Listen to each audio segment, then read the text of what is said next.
L'origine de cette exposition, c'est un souci de présenter au public un ingrédient clé de la vie quotidienne au Moyen-Âge, c'est le vin. Au Moyen-Âge, on ne boit pas d'eau, c'est dangereux, ça fait mal. On peut tomber malade et même peut-être mourir. Donc, si on a les moyens, on boit du vin. Et uniquement du vin, beaucoup de vin. Si on n'a pas les moyens, on se retourne sur le cidre, la bière, le poiré. Mais toute personne, et notamment en ville, qui gagne sa vie à peu près correctement, ne boit donc que du vin. Et c'est valable pour les hommes, pour les femmes et même pour les enfants, même en dessous de l'âge de 7 ans, simplement pour eux, on coupe le vin d'eau. Ça représente une production énorme parce qu'à la fin du Moyen-Âge, en France, il peut y avoir jusqu'à 20 millions de personnes avant la Grande Peste. Et la dose pour un adulte est environ de 3 litres par jour. Pour une mère de famille, pour un homme qui travaille, on propose aux gens d'église de boire un peu moins. On estime qu'ils ont besoin de faire moins d'efforts qu'une mère de famille, mais c'est quand même dans ces dosages-là. Ça représente une énorme production, il y a des vignes partout. Tout le monde n'a pas une cave. Dès Potron-Minet, ils descendent et ils vont à la taverne pour boire, pour prendre leur petit déjeuner. Et dans le petit déjeuner, il y a du vin. Et donc, ils mangent une soupe, du pain trempé dans un bouillon de légumes et de viande, accompagné de vin, et tout ça dès le matin. Ça ouvre à l'aube, quasiment. Les tavernes ouvrent, c'est la première chose qui ouvre, et c'est la dernière qui ferme dans la ville médiévale. Et donc, effectivement, c'est une obligation. L'eau est polluée partout. Alors, le vin est un principe vital. Mais on s'en sert par exemple pour laver les blessures. Aujourd'hui, on pourrait mettre, je sais pas, de la bétadine ou d'autres produits. À la période médiévale, quand on fait une opération chirurgicale, ça on en fait pas mal, ou quand on soigne un blessé à la guerre, ils avaient des sacrées guerres eux aussi, donc les blessures sont baignées dans du vin. Mais même pour une chute de cheval, des muscles froissés, on fait des immersions aussi du membre blessé dans du vin, des pansements imbibés de vin, et le vin entre surtout comme base pour la confection de beaucoup de remèdes, et notamment des vins d'herbe. L'absinthe, donc le vin d'absinthe notamment aussi, qui avait d'ailleurs une amusante fonction, d'abord de combattre la nausée, mais également potentiellement d'arrêter l'addiction au vin, donc à l'alcool, parce que les alcooliques étaient nombreux sans pouvoir faire autrement. On peut se dire qu'au bout de 3 litres de vin par jour, donc c'est des vins qui titraient très peu quand même, qui titraient 7-8 degrés. Mais si vous buvez 3 litres aujourd'hui d'une bière un peu forte, je pense qu'à la fin de la journée, vous ne serez pas dans votre meilleur état. Et pourtant, c'était bien cela. Donc on a une consommation de 3 litres à peu près par jour et par personne, adulte. Et comment faut-il l'envisager? Alors il faut envisager que les gens étaient malades des suites de l'alcool. On a pas mal de traces dans les sources médiévales qui nous racontent à quel point, notamment dans les milieux aisés, qui peuvent se payer non seulement du vin, mais beaucoup de vin, on était goutteux, donc on attrapait la goutte. Alors, les bons plats, mais également l'abondance de vin servi à table sur des repas qui pouvaient durer assez longtemps.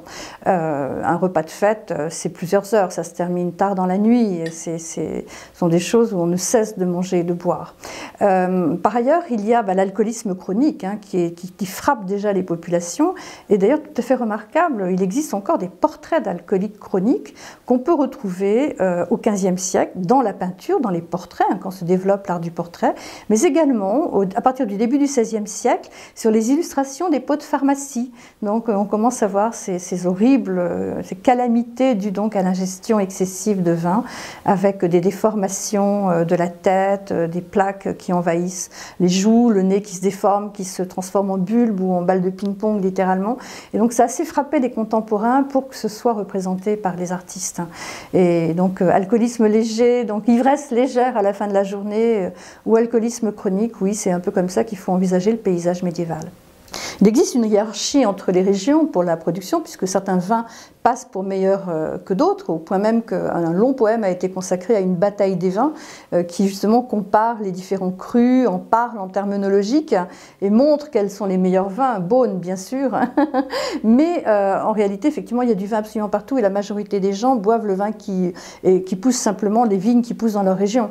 Il faut être riche pour pouvoir faire venir de loin, parce que le transport coûte cher, bien plus cher que le temps de travail. Il faut être riche pour pouvoir faire venir un vin d'un cru particulier. Alors, quelquefois, on fait venir du vin aussi parce qu'on habite trop loin de lieux où la production est facile. Par exemple, dans le nord de l'Angleterre, en Écosse, ou bien encore en Scandinavie, les gens puissants font venir des vins de France, par exemple. Parce que, non pas de France au sens médiéval du terme, parce qu'au Moyen-Âge, France, ça signifie seulement Île-de-France, dont les vins étaient très réputés, et je crois qu'il redémarre, mais du vin de tout le territoire actuel de la France, et aussi bien des vins de Bordeaux que des vins de Bourgogne, qui étaient vraiment jugés parmi les meilleurs. Ce qui m'a le plus surpris sans doute, c'est la place accordée au vin dans la cuisine et dans la médecine. Parce que beaucoup de plantes peuvent être simplement bouillies dans de l'eau ou bouillies dans un bouillon d'autres ingrédients. On pourrait imaginer un bouillon de légumes, un bouillon avec des légumes ou bien simplement avec de la viande par exemple. Mais pour la période médiévale, il faut rajouter du vin partout. Et la majorité des bouillons que nous faisons à l'eau aujourd'hui étaient faits au mieux mi-eau, mi-vin et quelquefois mi-vin, mi-vinaigre. Alors c'est un goût, on arrive comme ça à pénétrer un peu l'archéologie des goûts et des saveurs finalement. On sait que les gens non seulement aimaient le goût du vin, mais l'aimaient aussi en mangeant, c'est-à-dire que leur plat devait avoir un peu goût de vin, un peu de goût de vin, pas forcément des vins doux, mais également des vins acides. Et ils avaient une très grande appétence pour l'aigre doux et le acide sucré en même temps. Et le vin leur semble vraiment essentiel. Enfin, c'est quelque chose dont on ne peut se passer.